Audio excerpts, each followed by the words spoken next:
Hozirgi kundagi eng katta mas'uliyatimizdan bittasi yoshlarning tarbiyasiga alohida ahamiyat berishimizdir. Har kim, ota-ona ham, mahalla ko'ydagi insonlar ham, jamiyatda istiqomat qiladigan hammamizni eng katta vazifamiz yoshlarning tarbiyasi bilan shug'ullanish. Nima uchun? Nima uchun bu qadar muhim? Nimaga aynan yoshlarning tarbiyasiga katta ahamiyat berishimiz kerak? Chunki ular kelajagimiz, yurtning kelajagi, dinning kelajagi, insonlarning kelajagi. Ular bor ekan, albatta kelajak davom etadi. Endi kelajak yaxshi bo'lishi uchun ularning tarbiyasi ham, axloqi ham yaxshi bo'lishi kerak. Nima uchun ularning tarbiyasiga ahamiyat berishimiz zarur? Yana shu savol tug'iladi.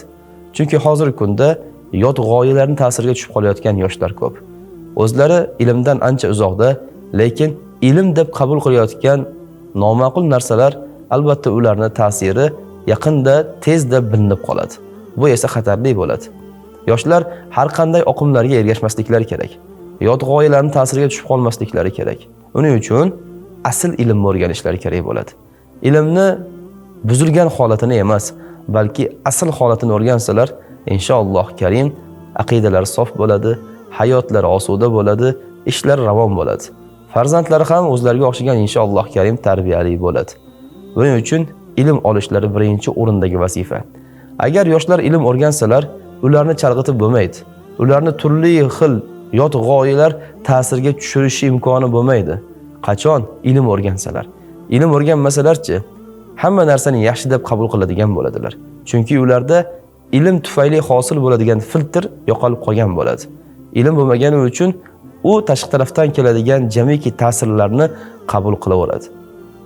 İnsanlarning ongida mafkuraviy bo'shliq paydo bo'ladi.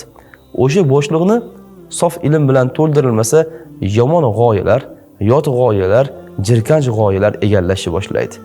U xoh dunyodagi shahvatdan iborat g'oyalar bo'lsin, xoh turli xil oqimlarga tegishli g'oyalar bo'lsin, miyasiga, yoshlarni aql, zakovat va miyasiga kirib qoladi. Bu esa oqibatida juda xatarli yo'llarga olib boradi va kelajak sekin astalik bilan barbod bo'ladi. Biz ularni kelajagi barbod bo'lmasligi, har xil oqim yoki yot g'oyalar ta'siriga tushib qolmasliklari uchun ilmli qilaylik yoshlarimizni. Farzandlarning tarbiyasiga alohida ahamiyat beraylik. Diniy, dunyoviy ilmlarni ajratmagan holatda ularga birdaniga o'sha ilmlarni o'rganishga imkoniyat yarataylik.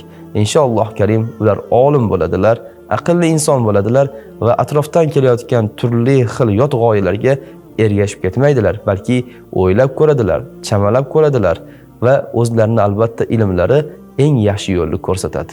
Alloh azza va jalla yoshlarimizni to'g'ri yo'lda bardavom qilsin. Alloh hammamizni adashtirib qo'ymasin, foyda beradigan ilm egasi bo'lishimizni Alloh hammamizga nasib aylasin. Assalomu alaykum va rahmatullohi va barakatuh.